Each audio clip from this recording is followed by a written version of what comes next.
Hi friends, எல்லோரும் எப்படி இருக்கீங்க? வெல்கம் டு செல்வ கௌசி விலாக்ஸ்.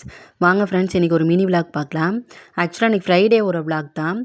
நான் காலைல கோவிலுக்கு போயிட்டு கொஞ்சம் வெஜிடபிள்ஸ்லாம் வாங்கிட்டு வந்திருந்தேன். அன்னைக்கு என்ன சமைக்கணுமோ அது மட்டும் நான் கொஞ்சமாக பர்ச்சேஸ் பண்ணிட்டு வந்திருந்தேன். பூசணிக்காய், மாங்காய், சவுச்சவுக்காய் இதாங்க நான் வாங்கிட்டு வந்திருந்தேன். ஸோ இதை வச்சே சமைச்சிடலாம் அப்படின்னு சொல்லிட்டு ரெடி பண்ணிகிட்டு இருந்தேன். எனக்கு மாங்காய்னா ரொம்ப பிடிக்கும்.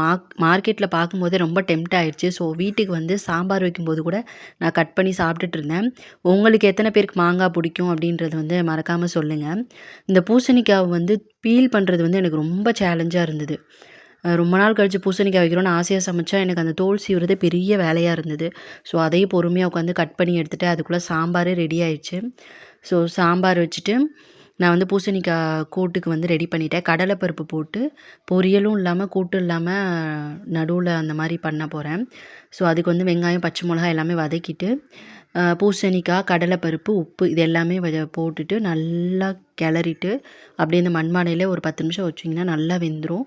அதுக்கப்புறம் வந்துட்டு தேங்காய், ஜீரகம், மஞ்சள் பொடி, பூண்டு இது மட்டும் லைட்டாக கொரன்னு அரைச்சிட்டு துருவின மாதிரி அரைச்சிட்டு அதையும் போட்டுட்டு இறக்குனிங்கன்னா சூப்பரான பூசணிக்காய் பொரியல் வந்து ரெடி. இந்த வீடியோ பிடிச்சிருந்தா லைக் பண்ணுங்கள்.